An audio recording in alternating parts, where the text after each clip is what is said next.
His research interests are in the broad areas of artificial intelligence, natural language processing, and machine learning. Currently, his research focuses on information extraction, machine translation, sentiment analysis, emotion analysis, dialogues, and text mining.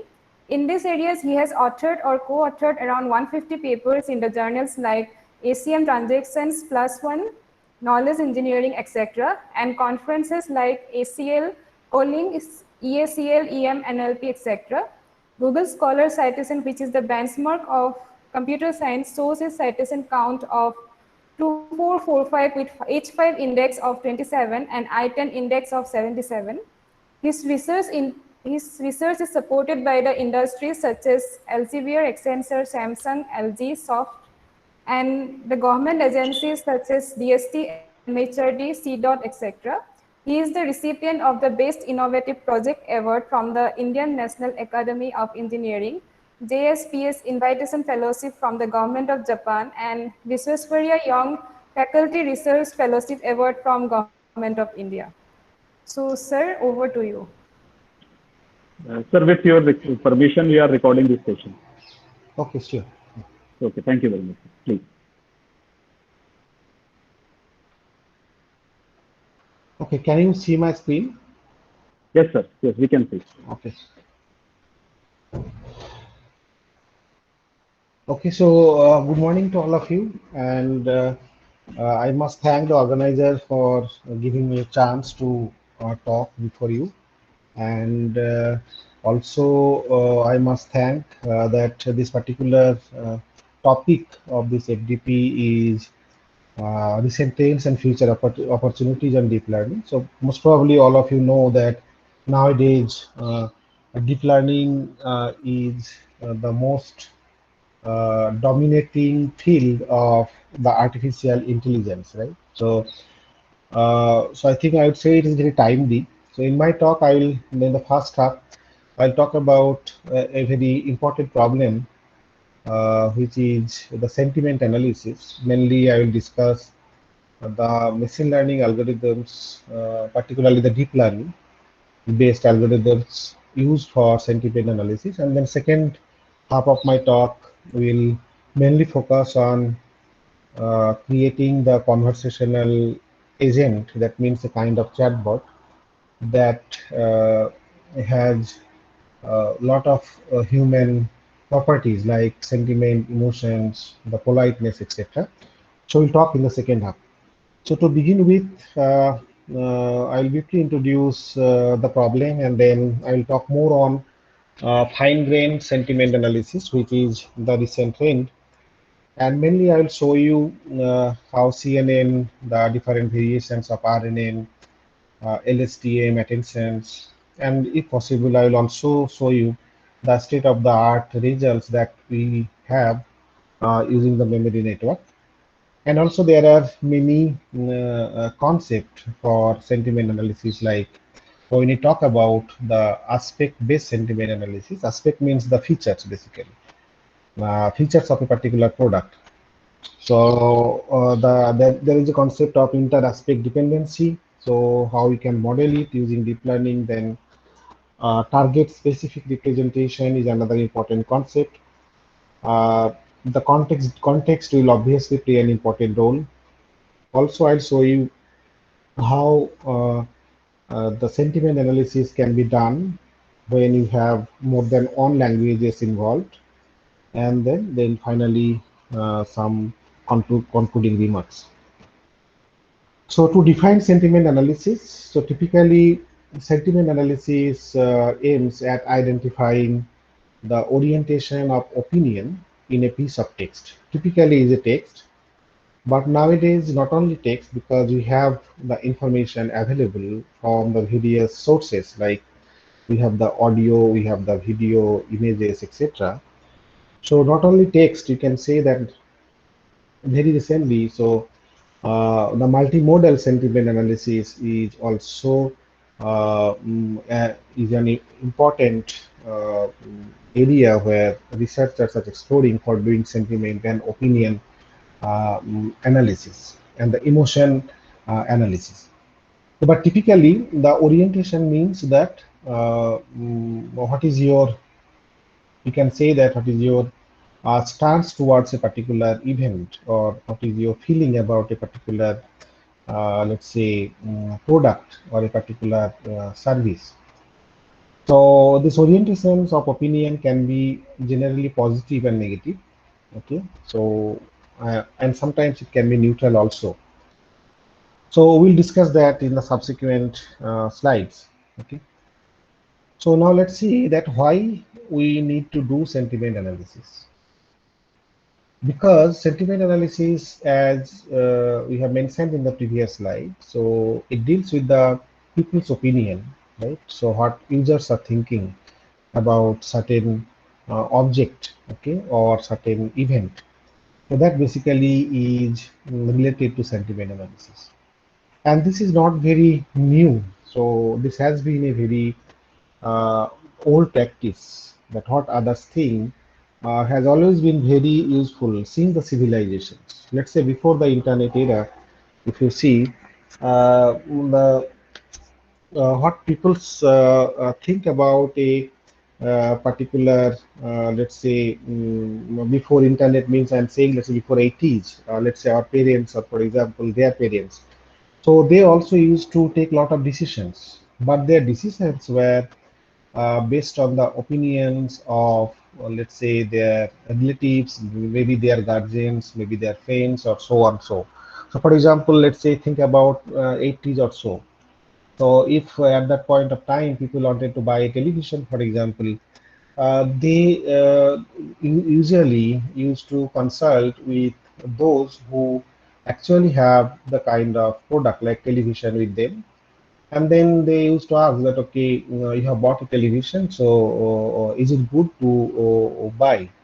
And based on this kind of interaction, so people used to form their own opinion. Or for example, at that point in time, so let's say which college to go for, or which university to study, for example. So all these decisions we used to ask to our parents, the teachers, or the other guardians, for example, seniors, etc. And then based on their inputs, their what they're thinking about a particular, let's say, object of the about a particular product, or about a particular, let's say, university, college, or let's say about a particular movie, for example, whether to watch a movie or not, whether to go for the theater or not. So there are many decisions, and all these decisions were based on uh, um, uh, the direct interactions with those who have experience for that. But now with the phenomenal growth of the internet, the nowadays it is not very expensive, so internet is very cheap, and everybody has access to the internet through their let's say low cost mobile devices. So nowadays so the whole world is connected to each other, and if you see, there are a lot of blogs, lot of social media networks are available, and their public can write their opinions, okay, in many different forms. And when they write their opinions, the opinions also are not in only one language, it can be in many languages. Sometimes in, let's say, if you're not comfortable in English, for example, also there is a tendency that how can you make it, how the users can write in their own language. That is basically, particularly in a multilingual environment, multilingual country like India, this is very extremely important, that people should be able to express their opinion in their own language. So you see, but so now we have plenty of information, okay? Huge amount of information. So for example, mygov.in, so there is a portal, probably you have heard it. It was started in 2014, and the idea of mygov.in to know the people's opinion about the different government projects. Okay, so government has different initiatives. For example, let's say Swachh Bharat Abhiyan, for example, primary educations, for example.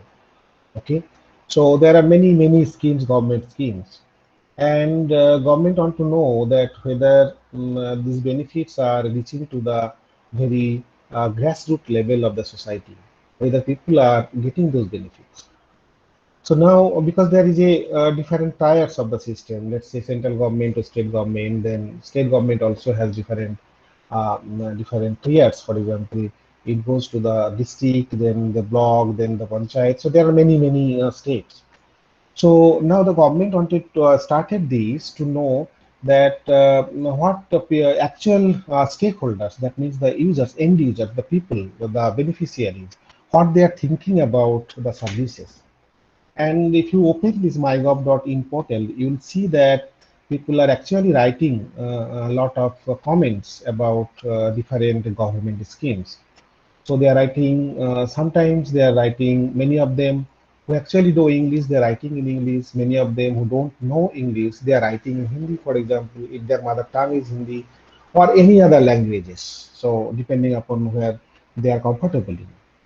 And this actually government started. So periodically they look into these comments or the suggestions, okay, or the grievances of the people, and they filter it out periodically. They pass it to the respective government departments. For example, if it is about the education, so it is sent to the education department. If it is related to the health, then the health department. So and then there is every department also, they look into the actual problems and then try to send this feedback to the for taking the appropriate actions. Okay, so this is happening, and this particular portal uh, is an extremely important platform to make, they can say, a kind of a smart environment where the people, the citizens actually can express their opinions, okay, and the governments can look into those opinions, and if necessary, they can take the appropriate measures. So now, let's say if you take the Amazon, for example, let's say now the product reviews, okay, or let's say the eBay or the Flipkart, for example, and many other e-commerce sites, you'll see that after buying the product, people, users write lot of reviews about the product, about any particular service. If you are eating, for example, in a restaurant, people write a lot of reviews about the restaurants, about the food quality, about the ambience, about the other factors of that restaurant. Then, if you want to travel to a place, you always search that about the quality of the hotel, about its rating, and etc. etc. Nowadays, if you want to go to the movie, for example, rather than asking to your friend or to the people who have actually seen the movie, we see the rating, we see what other people are saying about this movie, and then we readily decide. So nowadays, for example, if I want to study master's or PhD in a foreign university, let's say US, and if I want to study, let's say, natural language processing or machine learning, I want to study the MIT or Stanford, who is the good professor, who is publishing well, who is publishing in very reputed forums. So all these informations you can easily access. And also you will find a lot of blogs there people are writing, let's say Quora site, and there are many other sites. So now getting informations about anything is not very difficult. But the problem nowadays is that we have huge amount of information, and we don't have time to read each and every piece of the informations one after other. So that is a problem nowadays because of the phenomenal growth of the web and the web contents. And sometimes these, for example, when people write, so you know that that can be biased also. There is a tendency that it can be fake also. So let's say if you are writing a reviews about a product that you don't like, you may not give good review for that product. And now when as a customer, I read that you have written very bad things about the let's 5 or 6 users have written very bad things about a product, then probably I can, as a end user, I can form my opinion that maybe the product is not good, because we don't have any way to know that the writers who have written these kinds of reviews, they have written it with some intentions. So this biasness, the biased opinion or the fake informations or misinformations will also create problem when you try to form your own opinion from the opinion of the other people. Okay, that can be a problem, and that probably you can understand in your everyday life, that whatever is presented before you with lot of, let's say, cosmetic things, so sometimes we are misleaded because of that reason. So not only for product reviews, in your everyday you'll see that in many situations it happens. uh, so that is another problem. So if you look into these two different scenarios, the left scenario and the right scenario, let's say what typically sentiment analysis does. So in the left scenario, we can see that, let's say there are 1,000 reviews about a product, okay, and we are looking into the reviews from Amazon.in, okay, about a particular phone, let's say. Now the first scenario says that out of these 1,000 reviews, 850 are negative, 100 are positive, and 50 are neutral. So as the negative is dominating, so we can say that, okay, out of 1,000, 850 are negative. So overall, the product is not good. The sentiment becomes negative. Now, scenario two, if you see that out of this 1,000, if 420 is negative, 480 are positive, and 100 are neutral, for example, no opinion, people do not have any opinion for this, then you see that people mostly are positive. However, the number of negatives and positive, there is not any difference like scenario one. But still, when if you take the majority principle, and the majority are positive, so you can say that, okay, people have a positive opinion. Now, in the first case, scenario one, let's say I am a customer. I am looking for this particular phone, and I started reading what other people have written about this phone. So I read the reviews one by one, and then let's say all the 100 reviews, the positive reviews, 100 positive reviews, let's say they are appearing at the very beginning. So I read, let's say, one that is positive, second positive, third positive, 50, everything positive, up to 100 positive. Then probably as a customer, I may be tempted to form my opinion that, okay, I have read 100 reviews, this is enough, and all of them are saying positive. Then I can make my opinion that, okay, this is a very good product, and then I can go for buying it. But let's say after this 100 positive reviews that are appearing at the very beginning, if you start looking after, let's say, 101 review, 102nd review, until, let's say, remaining 900 reviews, you will see that none of them are positive. So, but as a customer, we are not preferring, will not never read, will never read all these 1,000 reviews one after other to form the opinion, because we don't have time to do that. So in this case, let's say if you have a model, a machine learning based systems, where you will feed, let's say, all these 1,000 reviews one after other, and in the output you will be shown that, okay, the first one is positive, second one is positive, all the first 100 are positive, but then the remaining 850 are negative and 50 are neutral. So you can you can quickly get all these sentiment values in the output, and from these you can easily get an opinion that as 850 are negative, so overall this product is a not good product. But if you want to do it manually without the systems, that becomes infeasible, right? So that is why the sentiment analysis is very important in scenario one. Now the challenge in scenario two, what will happen is that, let's say, out of, it is overall it is positive. Now out of 480 positive, if you see that uh, this out of 480 positive, if you don't, maybe the 101, the 100 reviews are biased, okay, fake, for example, then eventually, even if you are forming your opinion to be positive, actually 380 are positive. So if 380 should be actually positive, then you have 420 negative reviews. So actually, the overall sentiment of this product should be actually negative.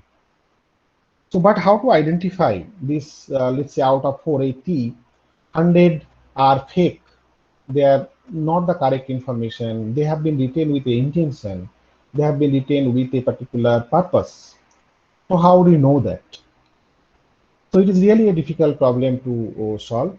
And this part is known as the spam opinion detections, right? So these two challenges probably you understand the importance of having a sentiment analyzer and also uh, mm, the genuinity of the reviews or the opinions based on which the others are taking some decisions. Now let's see that when you want to solve these problems, what are the difficulties? Some of the difficulties is that when the people write the reviews, so the reviews have a lot of lexical similarity. Lexical means if you compare word by word, for example, if it is textual content, you'll find that many of them are actually matching to each other. Okay, but still they will have a different sentiment. For example, in the first case, if you see that this movie is not good, it is a negative sentiment. But the second one, you are saying that no movie can be better than this. It is a positive sentiment. Now, why these two are very similar? Because you see there are a lot of words common to each other. In the first one, there is a negative word not. Second word, there is a negative word no. Movie is there. This is there, right? So there are a lot of commonalities, but still they have the different sentiment values. So identifying this is not very easier. Then the other one is that when people write, they write in many different ways because people style of writing from one person to the other person vary. Even a particular person, the same person write. Yes. So is there any issue?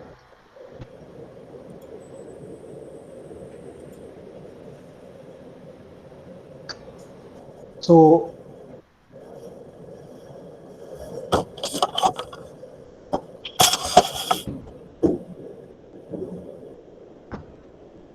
okay. So the style of writing also cause there's a background noise is coming. So maybe you have to mute your microphone.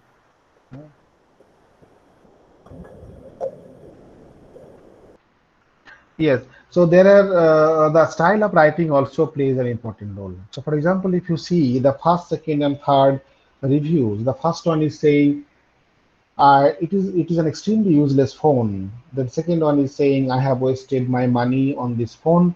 Third one is saying I could have bought iPhone instead of this. So you see that all these three reviews are actually writing all are negative, right? All are negative sentiment. However, they have been retained in many different ways. So you have to capture this. Your model should be able to capture all these patterns from the data. Then when you write, the reviews can, the product name itself can appear in many different ways. For example, if the some people are writing G phone, others may write Google phone. So you have to understand that all the reviews written for G phone and the reviews written for Google phone, they're actually same. So this problem is known as the co-reference resolutions because you have to understand all the reference of a particular product, right? And you have to know that Google phone and G phone are basically they are the same product, they are not different. Now, for the solutions, if you think that okay, I'll keep the lexicons means the dictionary, sentiment lexicon that will contain all the positive words and negative words, and then I will solve this problem very easily. I don't need to do any machine learning. It is a kind of simple database search. So I'll keep the positive words in the database, I'll keep the negative words in the database, and then I'll search it, and then I will decide whether it is positive or negative. But this is not so straightforward. This is one of the examples shown here. So if you see that the food is very cheap versus the service is very cheap, the cheap is the common word in both the review sentences. However, you see that in the first case, okay, the cheap is is being used in a positive sense, if we assume that food is not expensive, that is good for us. In this case, the chip is actually positive. How do you know that? You have to know that it is appearing with a word food in the same sentence. That means what? You have not only the word, but also you have to study the whole context where the particular word is appearing. And that context will play an important role to decide that here sleep is actually positive. This is very important. Okay, that how to model this context, how to incorporate this context into the system, okay, into the machine learning model, that will be very important. In the second case, for example, you see that when you say that the service is very cheap, then here the cheap is negative. But why it is negative? Because it is appearing with service word. So again, it depends on the context rather than, and you cannot decide on looking at the word itself. So you have to know that in which sentence it is appearing, what are the previous few words, what are the next few words, and those will actually influence its classification decisions. And also we have seen that one of the challenges is that genuinity of the reviews, because the reviews that you are, or the opinions that you are looking, that may not be very genuine in nature. Now, if you look into this sentiment analysis, so it can be done at various levels. It can be done in coarse grain versus fine grain, then for different languages, for different domains like e-commerce, social media, finance domains. Mostly the techniques are feature engineering based machine learning technique, or nowadays is more focused on the deep learning techniques for solving sentiment analysis. And it has applications almost everywhere. It has application in e-commerce to compare the products. It has application in politics to know that which political leader is more, let's say, what publics are deciding about a particular politician, which party will actually win. So public opinion, if you do a lot of Twitter analysis, other social media blog analysis, you will get a trend. Okay. Then security is also very important because extreme negative sentiment is a good indicator to identify that there is a strong dissent in the group of the people. And if you can identify, then that can be an useful indicator for to the law and enforcement agencies to take the precautionary steps or to address those kind of problems, address those kind of grievances. So with respect to the security also, sentiment analysis is very important. And there are many sub problems of sentiment analysis. For example, one problem is that subjective text versus objective text. So sentiment, when you talk about the sentiment, is actually is the indicators of the people's, you can say that opinion.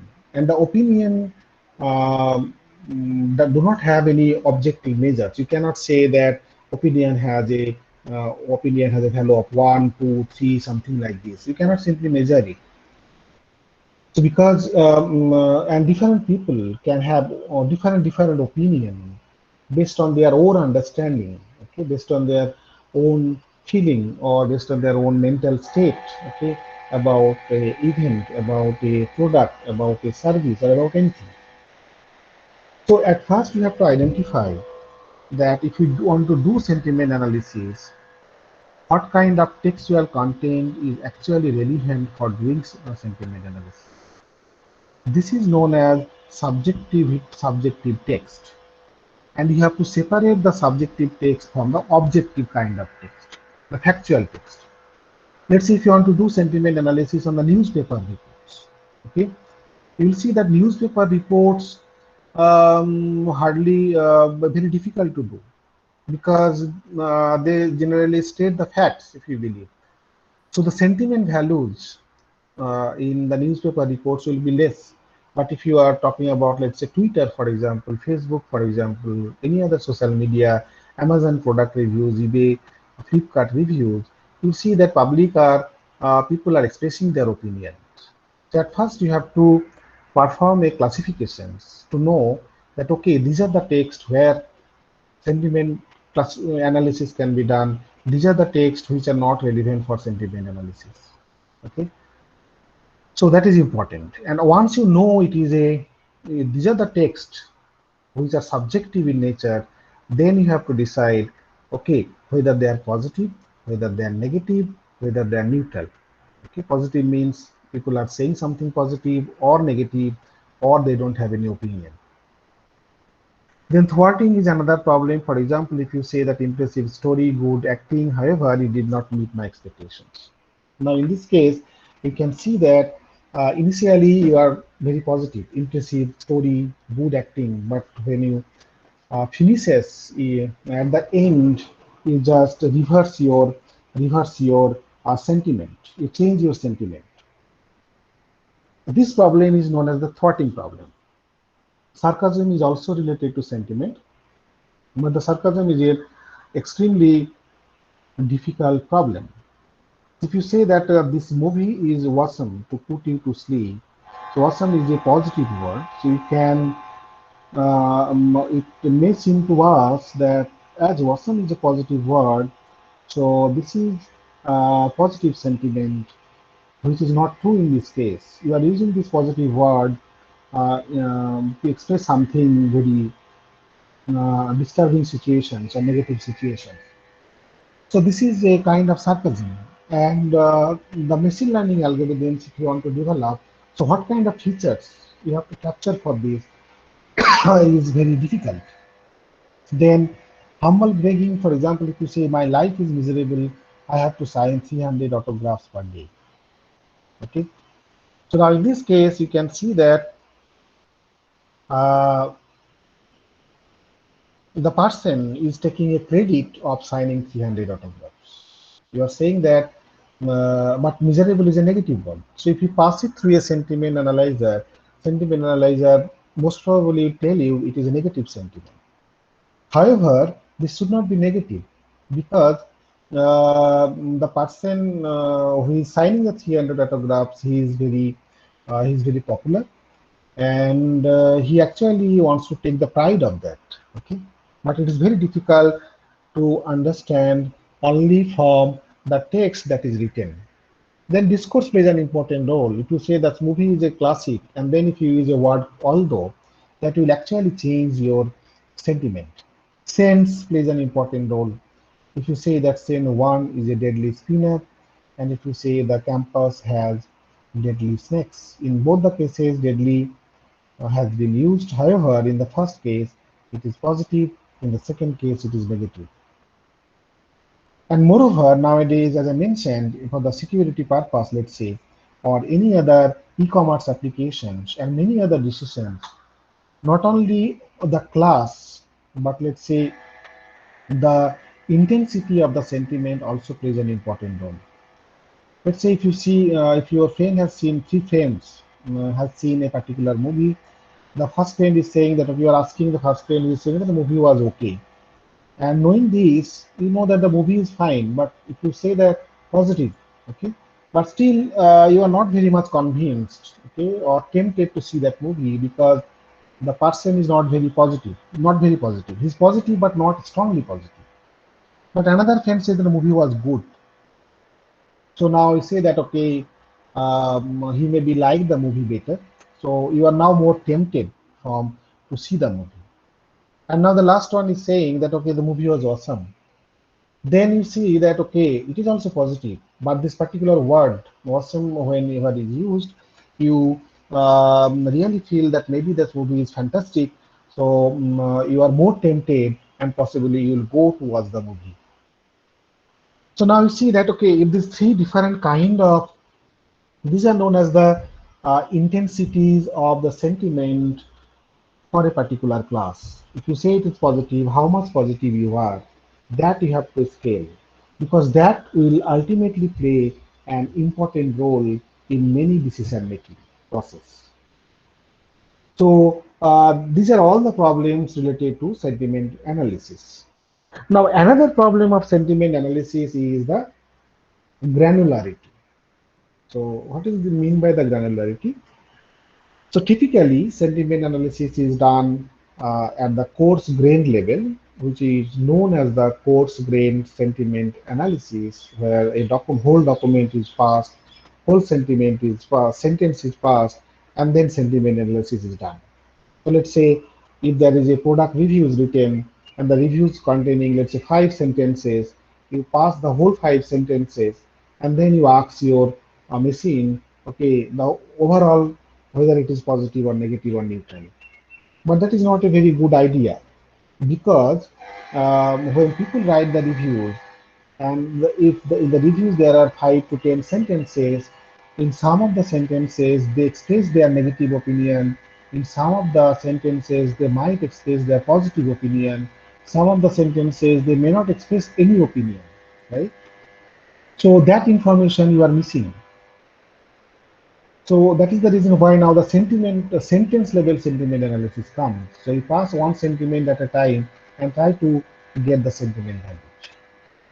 The other one is the fine grained sentiment analysis, which is very challenging and also which is very useful. So here not only the sentence but a particular phrase of the sentence is passed, and then people machine is asked, okay, given this phrase or given this aspect. Aspect means only one word, let's say, or maximum 2 words or 3 words. Okay, phrase can be more than that. But an aspect means it describes an attribute of a particular product, particular service, or particular event. So given an aspect, the task will be to know whether it is positive, negative, or neutral. And this is known as the aspect-based sentiment analysis.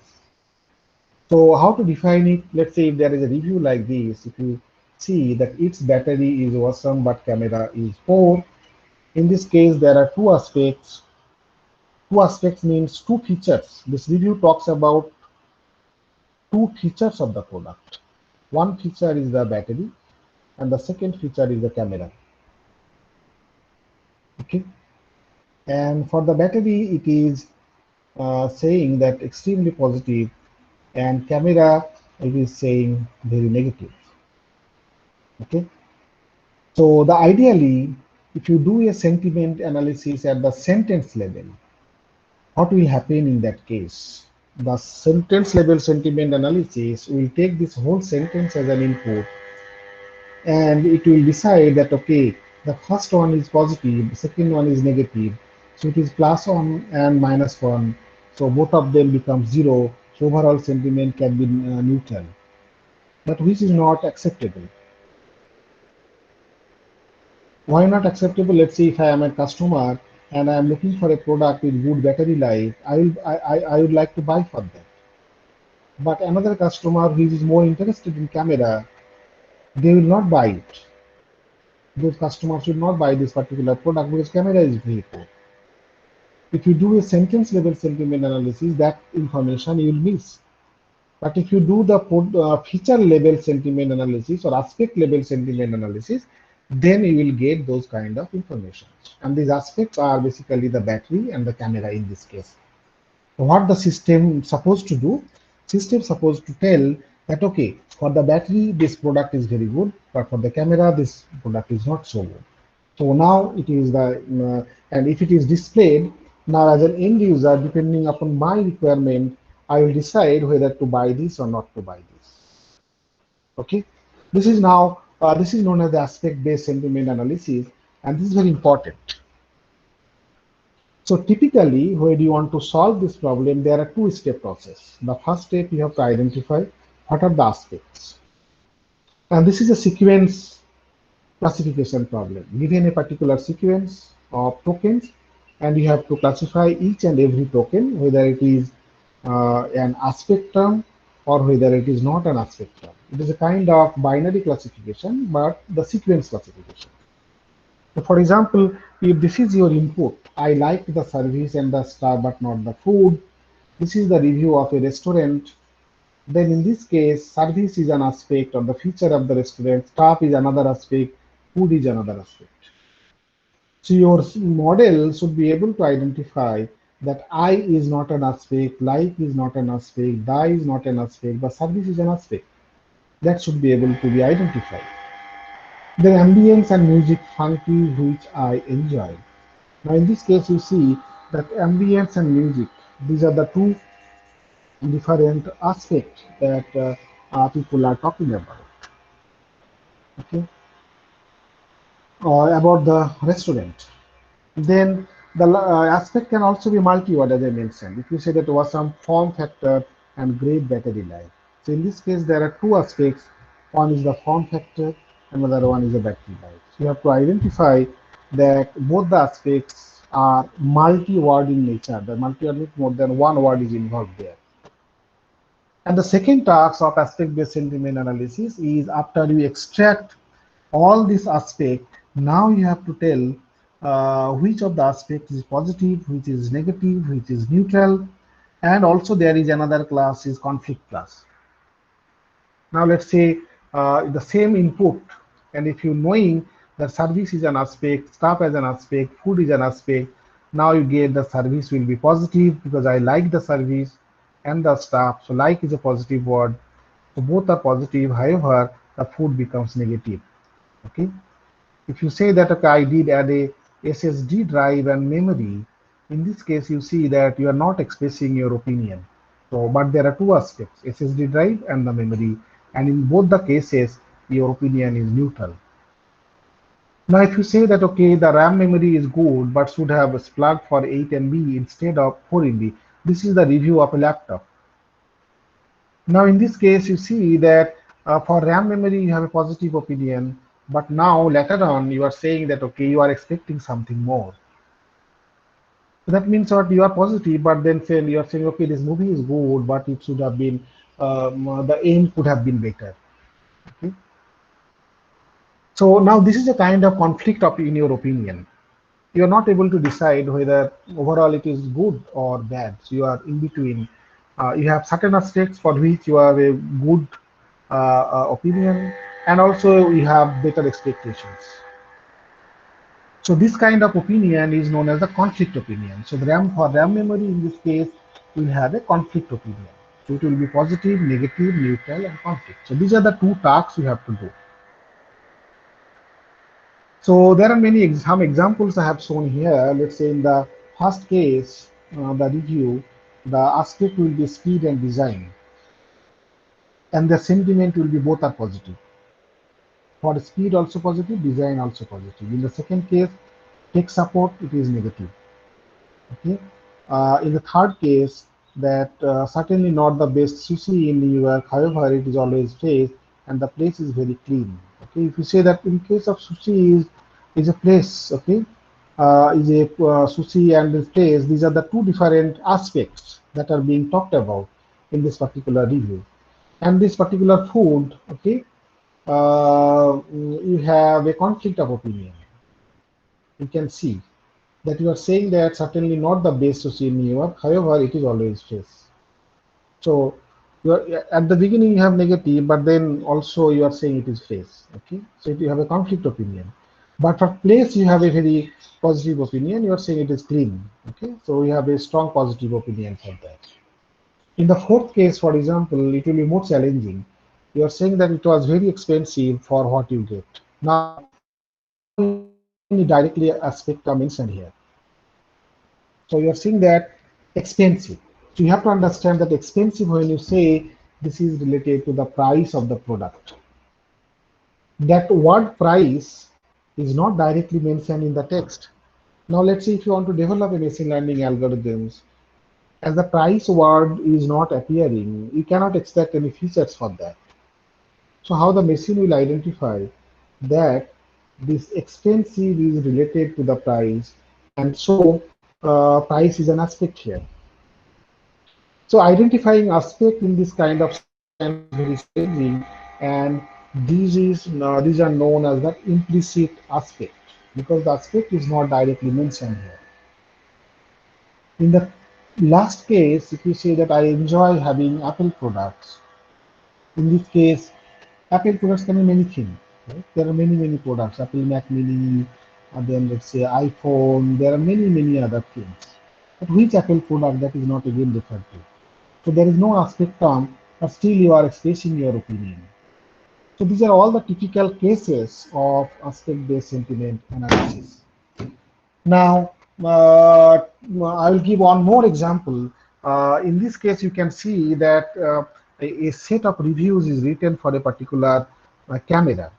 Okay, and there are many aspects mentioned here. For example, zoom is an aspect. All the colored portions are basically the aspect of the product. Zoom is an aspect, LCD is an aspect, price is an aspect, display is an aspect, etc. Now, if you do the coarse grained sentiment analysis, the sentence level sentiment analysis, if you pass these sentences to a sentence level sentiment analyzer one after other, then you will see that this will have a kind of a rating of 3 to 3.5, because many of them are positive, many of them are negative. And let's say this left part is only seen to us or shown to us, for example, we are seeing it, then what is happening? Let's say as a user, I am looking for a good camera, okay, which has a very good zoom. And at the same time, I don't want to pay much, okay. I am looking for a camera which has good picture quality. So now you see that if the left part, sentence level sentiment analysis is done, then, and if I see that overall it has a rating of 3 or 3.5, then I am not able to decide properly, because I see that the product has a mediocre rating, average rating, so maybe it is not very exceptionally good. However, let's say as a customer, I was looking for the good zoom camera, did not want to pay much, picture quality would have been amazing, and in all those cases, this product is very good. That information we are not able to get from this sentence level sentiment analysis.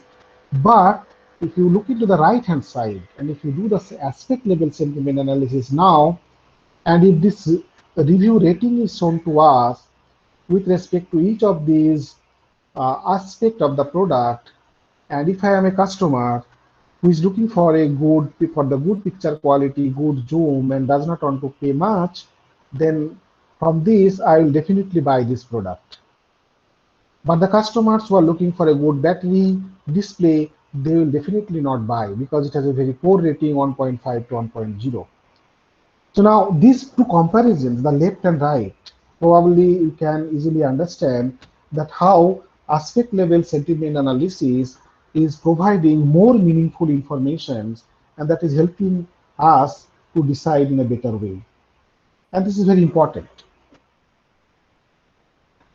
Now to solve this, as you mentioned, there are two kinds of ways. One is the traditional machine learning, where you can put the whole document or the sentences, you can extract the different features like n-grams, for example, different lexicons you can incorporate.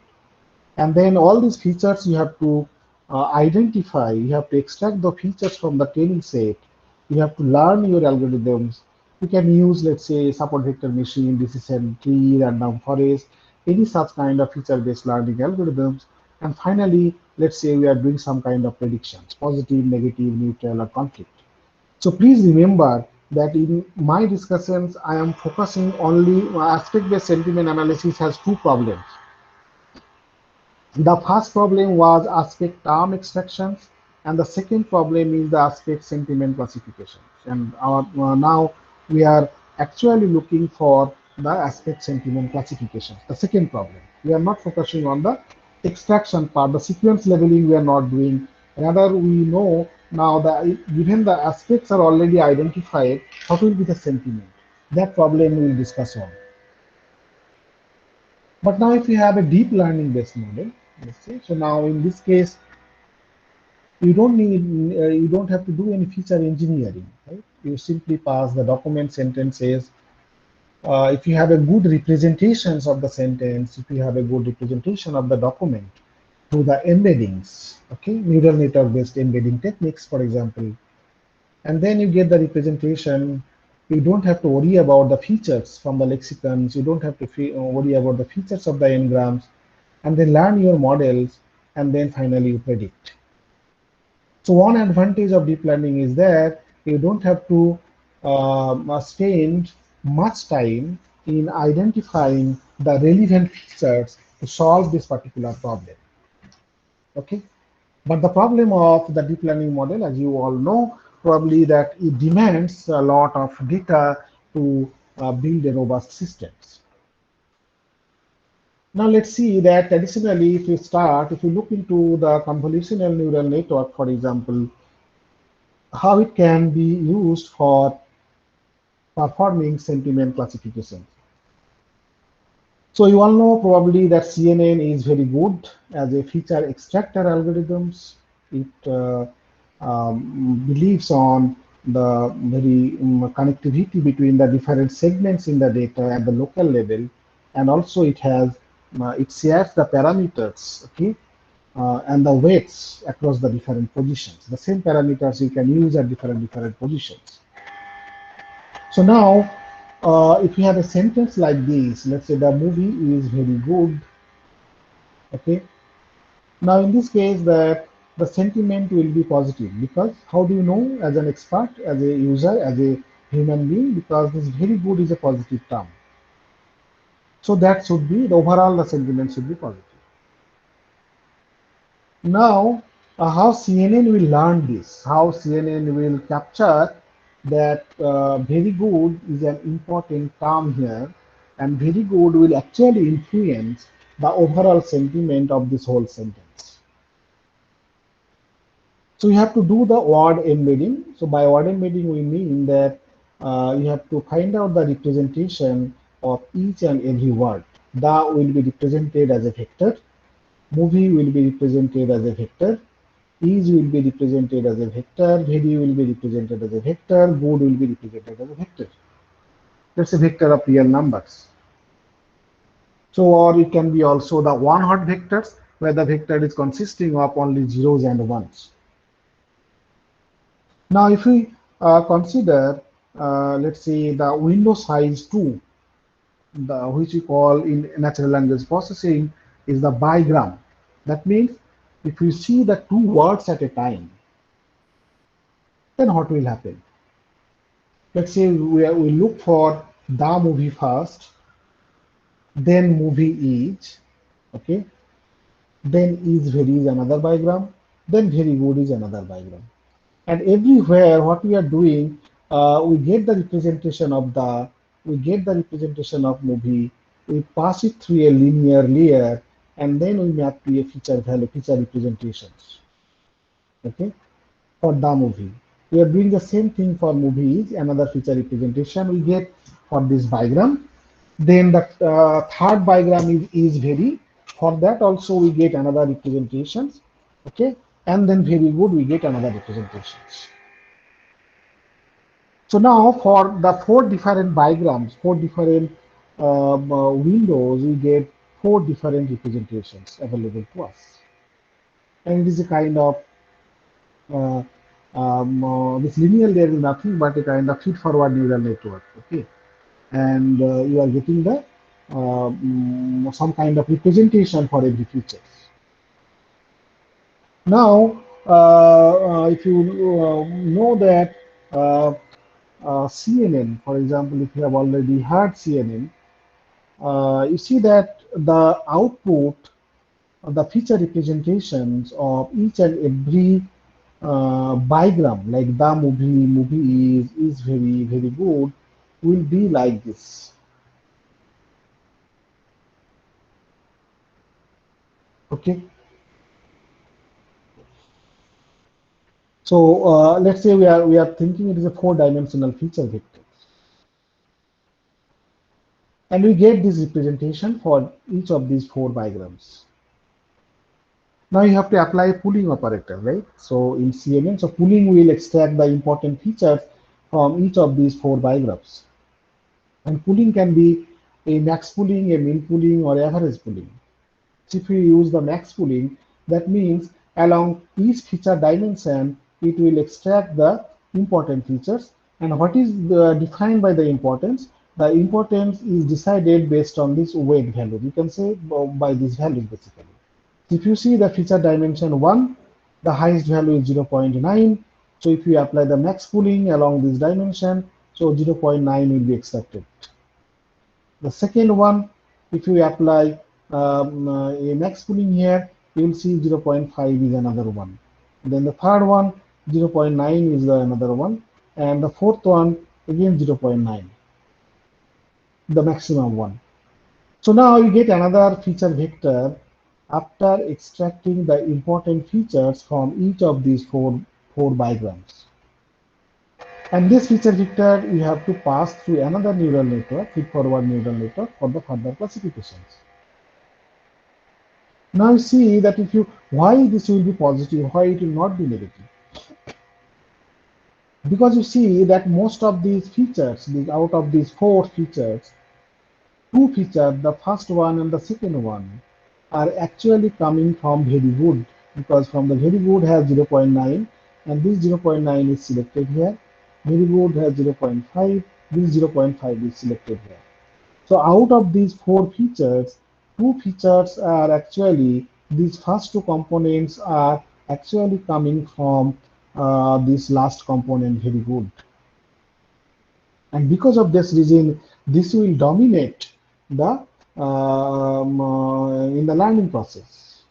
And that is probably the reason why this will finally have a class positive and not negative or others. So this is how the CNN is actually employed for sentiment analysis. So in one of our work in 2016, we had seen that we have made some changes in CNN and have shown that CNN, when we replace the softmax classifier, which is traditionally used along with CNN for the classification with support vector machines, that can be very effective in solving multiple sentiment analysis problems. So what we have done here is that, let's say, so I will start from this particular architecture. So if you see that we represent the training data set, again the vector representations. Then we have you'll have an input layer. So you'll pass those vector representation of the whole training data set into the input layer. Then we have a set of hidden layers, and the hidden layers, the final hidden layer will provide you a abstract representation of the particular sentence or the document. And for the classification, that final representation is passed traditionally through a softmax classifier, and then that actually classifies whether it is positive, negative, neutral, or conflict. Now, in our case, what we did is that rather than passing these hidden representations to a softmax, we pass this hidden representation to a support vector machine. Why did we do that? Ideally, we assumed, and it is also true, that SVM is a more stronger classifier compared to the softmax. And we wanted to study whether this trick would be useful to solve multiple problems. At the same time, we also studied another trick where we also tried to combine a feature-based machine learning algorithm into CNN. And in this case, our feature-based algorithm was based on, again, support vector machine. So if you look into this lower side, so we have the training set, we extract the handcrafted features. So it is a purely feature-based machine learning algorithm. We pass these features to a support vector machine first, and then we select the best features using a multi-objective optimization based algorithm. Now, in multi-objective optimization based algorithm, how it works, it basically improves the efficiency of any classifier. Okay, in this particular case, we used it for the classification purpose. Okay, and our goal was to select the best features, okay, that will, when we use to train a classifier like SVM, which maximize the performance. So is a kind we perform the feature selection. Feature selection is algorithm is a kind of wrapper-based feature selection because SVM was used as a wrapper. It is multi-objective because we optimized two objectives here. The one objective was to improve the accuracy, and the second objective was to reduce the number of features because we wanted to reduce the dimensionality of the problem, and at the same time we wanted to maximize the performance. So we do that, we get the optimized features. So here is an SVM. This MOGA, the multi-objective optimization optimized feature is through the SVM. We get the optimized features from the externally handcrafted features. From these, we get the another feature representations from the final hidden layer of CNN. These external features, externally optimized features through SVM and multi-objective optimization, these learned features from CNN, they are concatenated together and they are passed through an SVM rather than a softmax. So this is the idea that we have done to solve this particular problem, and we had actually done a lot of experiments for sentiment analysis in Hindi and English for a variety of different kinds of data, data from the Twitter, data from the product or the service reviews, movie reviews. Tweet data was also consisting of the sarcasm also, and also the problem was sentence level sentiment analysis as well as the aspect level sentiment analysis. So you can see that we solve sentence level sentiment analysis, we solve aspect level sentiment analysis, we solve it for Hindi, we solve it for English languages, we use the different domains data, Twitter, movie reviews, etc., product reviews, etc., etc., and eventually we see that everywhere the performance was good. And these are the handcrafted features that we had used, that emoticons, punctuation marks, simply wordnet-based feature, semantic orientations, etc., etc., for Hindi and English. And finally, you see that we everywhere we got good improvement for with this particular changing or replacing softmax using SVM was very effective. Feature selection using multi-objective optimizations plus SVM also contributed in improving the efficiency of the model. Okay. So more details you can see from our publications that was published in a well-known natural language processing conference, Colin, in 2016. Now I'm assuming that you know the recurrent neural network, and then mainly I will discuss that how recurrent neural network based solutions now can be used to solve this particular problem. So RNN, you have seen that it has a lot of similarity with a sequential machines. In digital logic, you have seen the combinational circuit, sequential circuit, and you know that in sequential circuit, the the output of a particular state depends on the previous state, and also there is a feedback. Okay? So we can say that the recurrent connections is also somehow similar to that. There will be, and this is extremely important, particularly when we deal with the sequence, like the natural language text, where the sequence will play an important role, right? So typically you have this kind of configurations.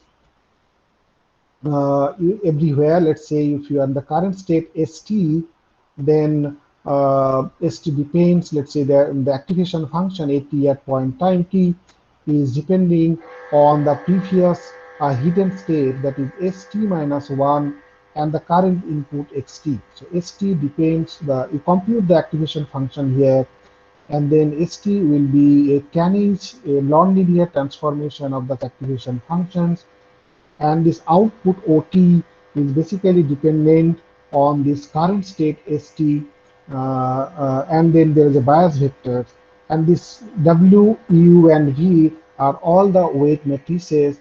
U is from input to the hidden state. W is from one hidden unit to the next hidden layers, hidden unit. These are the weights W, and V is from the hidden state to the outputs. And finally, for the classification, this OT has to be passed through a softmax classifier to get a distributions. This is how the recurrent neural network works. And this part, for example, this part is actually acting as a memory, because we believe that when you are in state ST, that ST minus 1 captures all the information that it has seen until time t minus 1. And that has to be propagated at time t. ST will again capture whole information until time t, that will be transferred for time t plus 1, and so on and so forth in the sequence until you terminate the processing. Now, if you look into this particular problem of a sequence learning problem, how recurrent neural network can be used, this is a kind of part of a speech tagging problem in natural language processing, where you have the given input text, and every token, every word in the text will have to be classified with one of the classes. Let's say da is a determiner, then zoom is a noun, this is a conjunct, again noun, jj is an adjective. So these kind of classes, it is a kind of sequence classification problem. So how RNN can be used? So every word will be represented as a vector, will be passed through an input layer. There will be set of hidden layers. In this case, only one hidden layer is shown, and every hidden unit is connected to each other through the recurrent connections. And finally, we add a classifier, a softmax classifier, that actually produces the distribution in the output. That is how it is done in the proper sequence classification problem. In our case, when we do the sentiment classification, our goal is not to classify each and every word. Our goal is that either you given a particular aspect and then you tell whether it is positive or negative, or you present the whole document, or you present the whole sentence, and then only you say its class. So now in recurrent neural network, again, it can follow the similar steps. You represent each word in terms of the vectors, pass it to the input layer, and there will be the recurrent connections. You don't classify at every time point, but you pass these informations that you are learning from time 1 to time 2, time 2 to time 3, like this until you reach here. So final hidden layer at this point will capture the whole information of this whole sentence, and then you pass it through a softmax for the classification, and you get the positive. Okay, this is how the sentiment classification does. Now, how it is learned RNN, you know that backpropagation is a standard algorithm and very extremely important concept that is generally used for neural network training. But in this case, at timely, there is a temporal connectivity between the different you can say the nodes in the network. So you have to consider a variation of the backpropagations, and this is known as the backpropagation through time. So we will not backpropagate from the last layer until the beginning. Rather, we'll segment the whole network at different point of time, and we'll do the backpropagations periodically. So now if you look into the other applications of RNN, it can be also used as a sequence transformation problem. You can say that given a sequence, the RNN can be efficiently used to transform from one sequence to the other sequence. For example, part of speech tagging. There is a word sequence, and from the word sequence, you are getting a class sequences. That is a transformation. In image captioning, for example, it is a kind of one-to-many transformations. You have only one image, and in the caption, you have to write a description. So this is a kind of one-to-many mapping. In sentiment analysis, you have the whole sentence.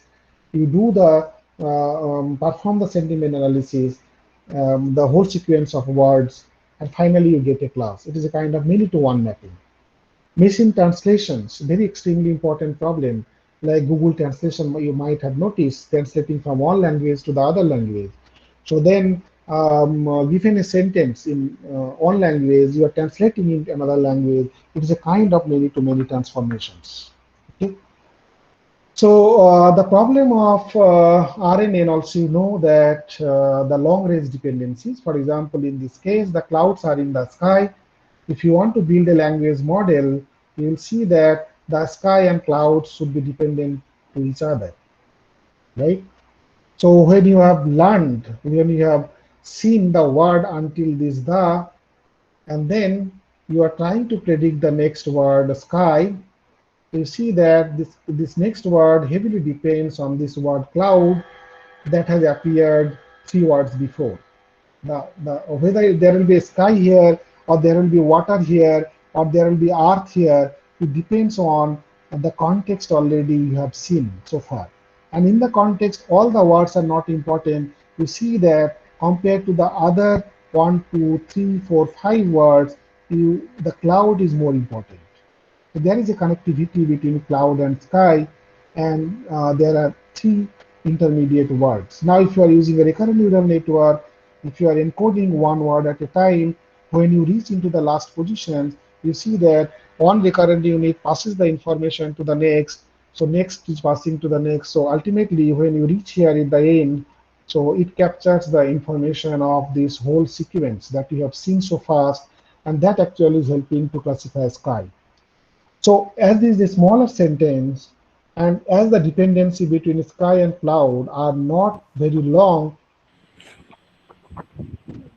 yes, anything? Hello?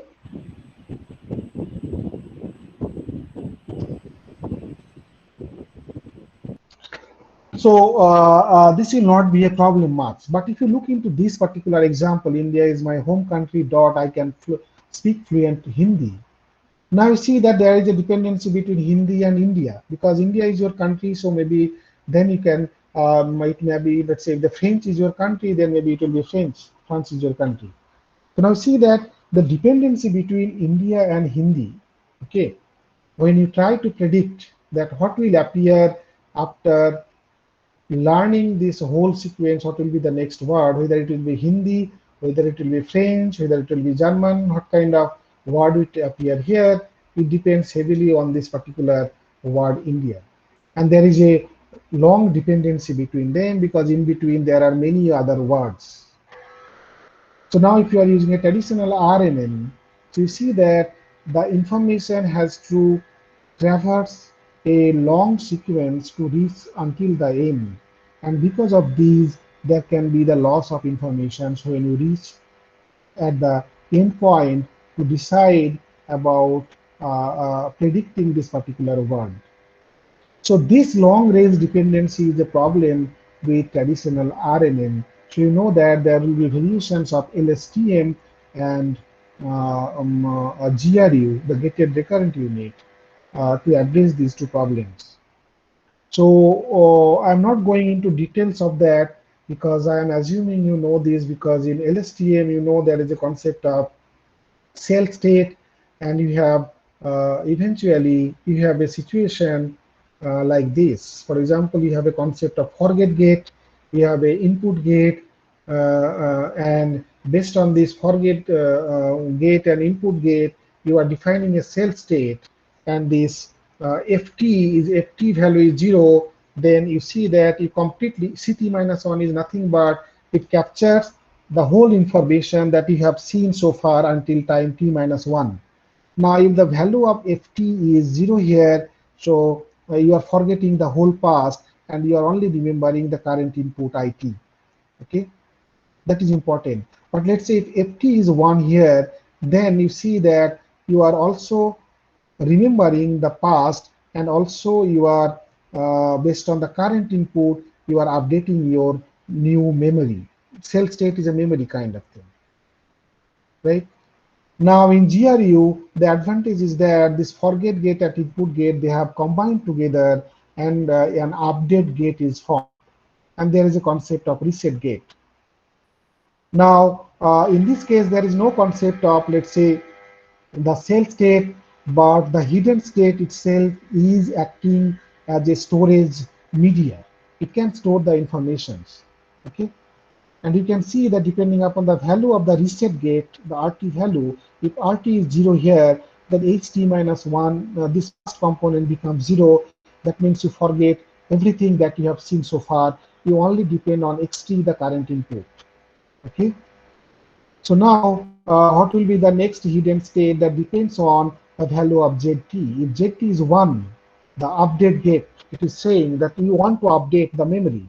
That means whatever you have seen until time t minus 1, you just overwrite over that whatever you are seeing in the current state. If ZT is 0, it says that, okay, do not update. Whatever you are seeing currently, you may ignore it. You remember only the past and go ahead. So these two networks have been extensively used for solving many classification problems, including segment classification. I'll show you very briefly one architecture that how traditional LSTMs can be useful. So this was in 2016. One is that how LSTM-based architectures can be used. Let's look into this particular sentence that its battery is awesome but camera is poor. Now you can see that there are two aspects here. One is the battery, one is the camera. Now if you do the vanilla LSTM, okay, what it actually does, it will take the word one after other. So word embedding. Hello? Word embedding one after others. It will be passed through the LSTMs. LSTM, then the information of the first word will be captured in H1, second word will be captured in second, and first will be captured in H2. HL will capture all the previous L-1 hidden states and so on and so forth. And then finally you will reach here, and the final hidden layer will be passed HN. The final hidden state will consume all the previous information, and then it is passed through a softmax. So now whether it is battery or camera, HN will have the same representation. It does not make any change.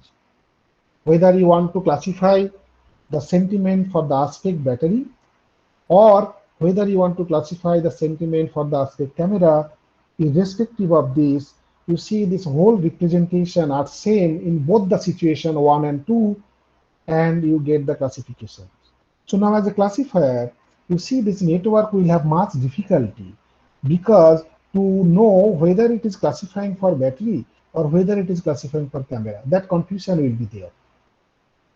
For that now, there will be two kinds of, let's say, they introduced in this particular model the external, the particular aspect term itself when they are learning. So that means, let's say in the first case, is battery is our target. So there will be one LSTM that will learn this left part, like from the beginning of the sentence until this aspect term. And there will be another LSTM that will learn from the end until this particular aspect term. So like this, for example, W1 to your R-1, and then from the right one, you are another in a backward directions, you are learning from the end until the starting point of this particular aspect term. So from the left, you get one representation, from the right, you get another representation, you concatenate them together, and then you classify. Now you see that it is a better representation, because now your representation, you are representing with respect to your target battery.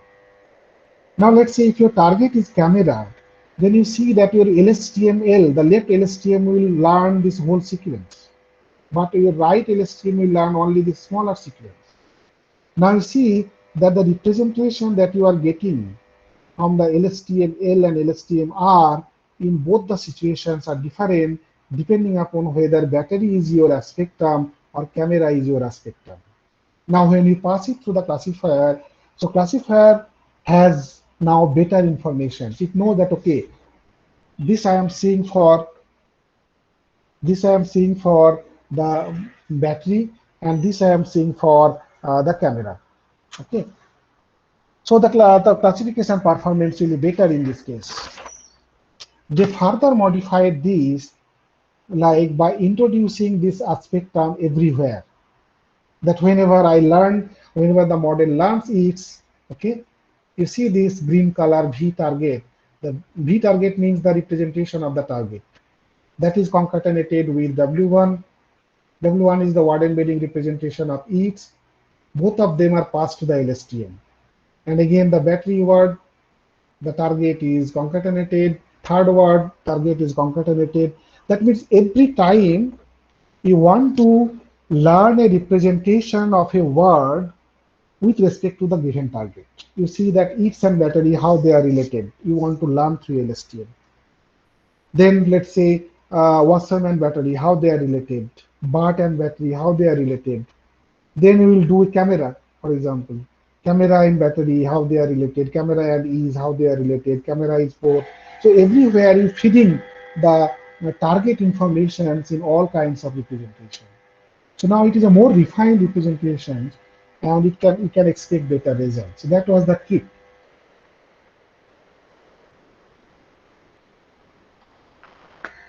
So we also used now another interesting work that we had done in 2018. This is our own work, and we published in NAACL HLT 2018. That is a well-known conference for natural language processing. We wanted to solve the problem of multilingual sentiment analysis and cross-lingual sentiment analysis. Why it is important? Because you see that English is a resource-rich language. So what we mean by the resource-rich language? Because the number of internet contents in internet for English is very huge. Also, you will see that there are many other resources like Senti, WordNet lexicons, the part of speech tagger, named entity tagger. A lot of resources are available for English, which is very useful for sentiment analysis. But if you want to do it for Hindi, let's say, any Indian language, or many of the European languages, they are not resource poor. You will get a lot of internet contents for French language, but in terms of sentiment analysis, they are resource poor because they don't, this particular language does not have a lot of sentiment annotated data, which is required for modeling any machine learning algorithms. So if you want to solve these problems for our languages, then the one problem, the immediate problem that we face is the good representations. Because you know that every word of a language will have to be represented as a vector. How those vectors are coming from?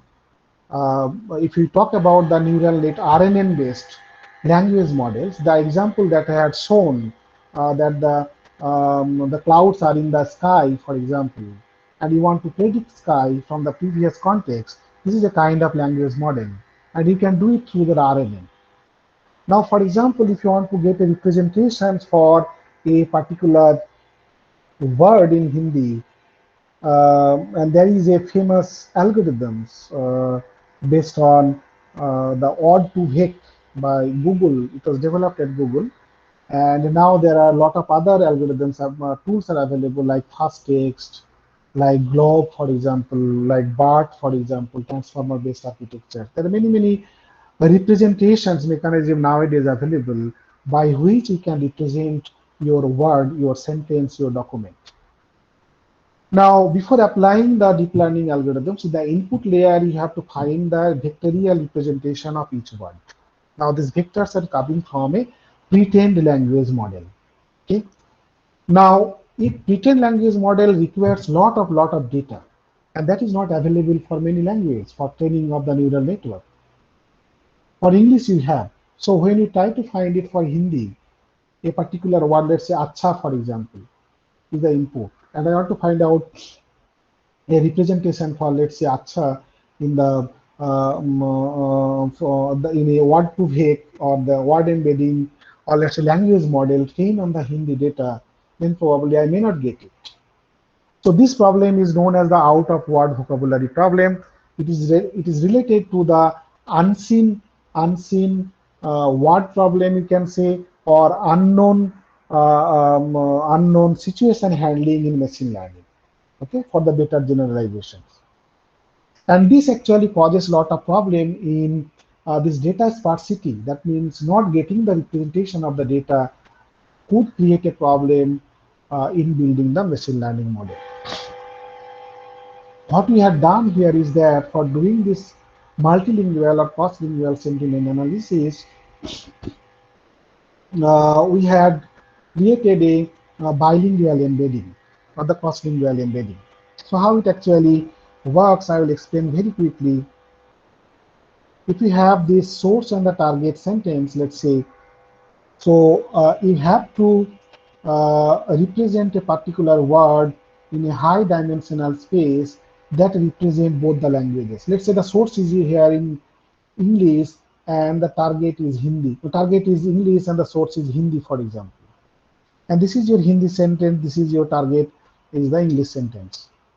Now, if you know the WS3 is the word is pani, and WT4 is, let's say, water, then you know that pani and water will appear in the similar context. So if you do the context analysis of pani in the Hindi, lot of Hindi sentences, then you will see the WS1, WS2, and here the before water WT2, WT3, this WS1 and WT2, WS2 and WT3 will have some kind of similarity. That means what? The pani in Hindi, in which context it appears, and the water in English, the context where it appears will be similar in natures. So with this concept, there is a concept of distributional semantics and the RNN-based language model, Word2Vec, that makes use of this scriptgram model. So scriptgram model says that given a particular word, you have to know what are the context where it appears. That representation, you have, based on that, you have to find its representations.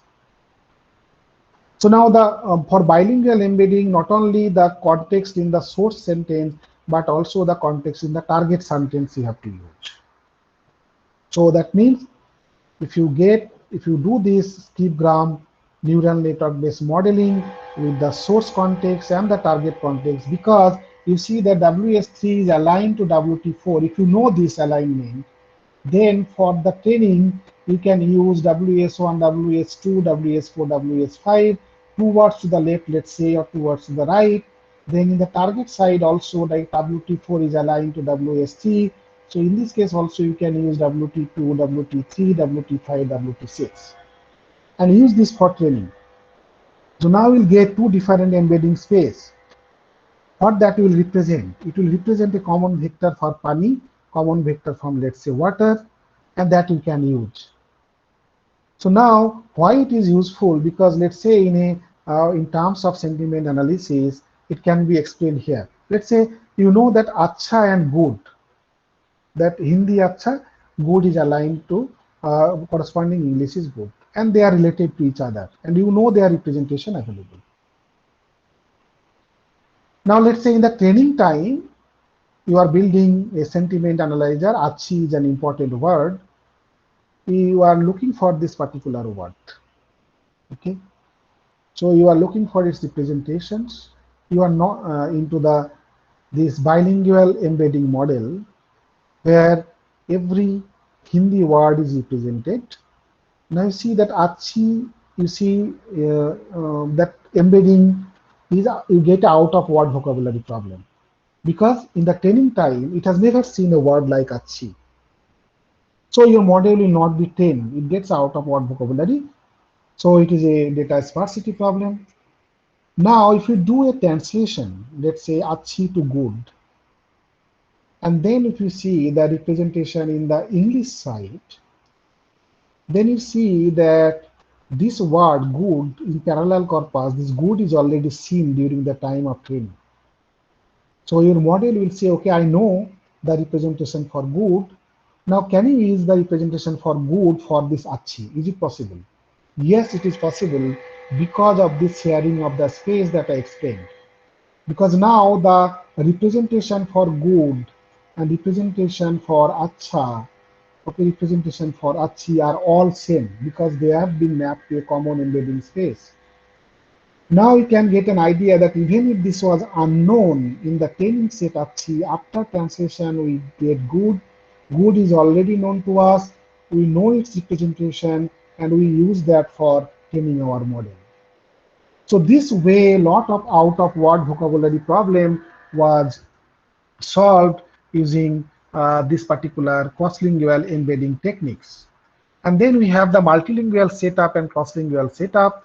In multilingual, you training and testing will be done on the same language. You are training on Hindi, testing also on Hindi, training on, let's say, French, testing on French.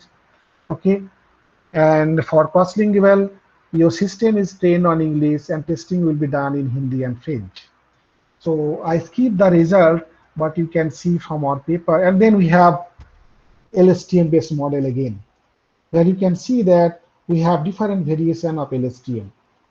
We only pass the word embedding and features to the LSTM, then hidden layers, then predictions, or only the words in the training set to one LSTM.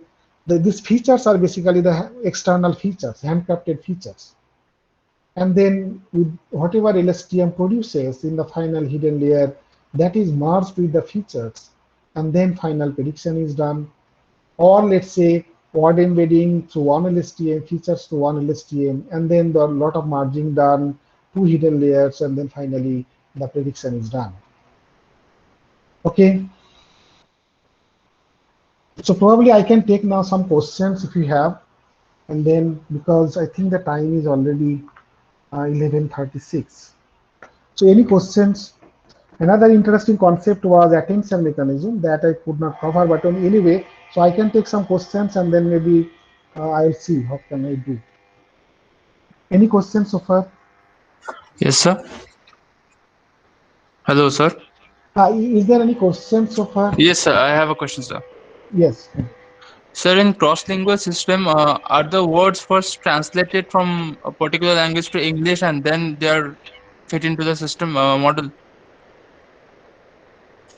Yes, you need a kind of alignment. For example, if you look into this, okay, if you look into this, you see that uh, you have to train the cross-lingual embedding. For that, you have to know that which source word in, let's say, source here is the Hindi and the target is the English. And you have to know this alignment that WS3 and WT4 are aligned to each other before you train it first. Okay.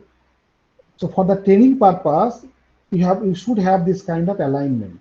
So in our case, what we did is that we translate the we collect a lot of Amazon reviews in English. We translate those Amazon reviews using our own translation system, and then in statistical machine translation, there is a aligner that align the every word, okay, between the source and the target. From this aligner, we get this information. The WS3, let's say it is pani, and WT4 is the water. They are aligned. This information is used to train your language model. So this is very important. This is a RNN-based language model, the skipgram model. So here you can see that for the training purpose, when you want to representation for WS3, you are actually inputting the context WS1, WS2, WS4, and S5. Why? Because we are taking previous two contexts and right two contexts. So in the source language, before WS3, we have two words, and let's say S4, S5 is the target words. In addition, additionally, another input also we are giving here, if you observe, in this side. That is WT1, WT2, WT2, WT3, T5, and T6. Why we are giving there as an additional input? Because we know from the alignment that WS3 and WT4 are aligned to each other.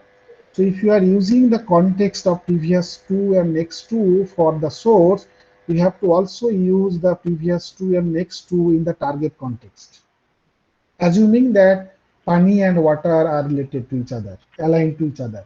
And these two contexts are actually used to predict the vector of for WS3. Okay, this is for the learning time we are doing. So yes, alignment has to be, we are assuming that alignment is given from that you are training your language model. Okay. Okay, sir. Thank you, sir.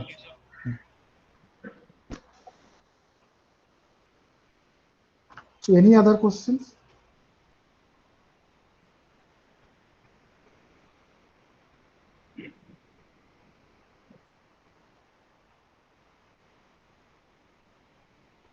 Okay, so there is another important concept attention, maybe. Okay, so but now I think the next session will start at 11:45, right? Yes, sir. Or We when can can? start. Yes, yes. We can start after 5 minutes as well. 11:50 also. No problem. Okay, okay, okay, okay, okay. Then thank you. Huh? Maybe we'll meet again after some time, after 5 Yes. minutes. Okay. Thank you, sir. So here Okay. is the 10 minute break. Then again, sir will be here. Thank you, sir.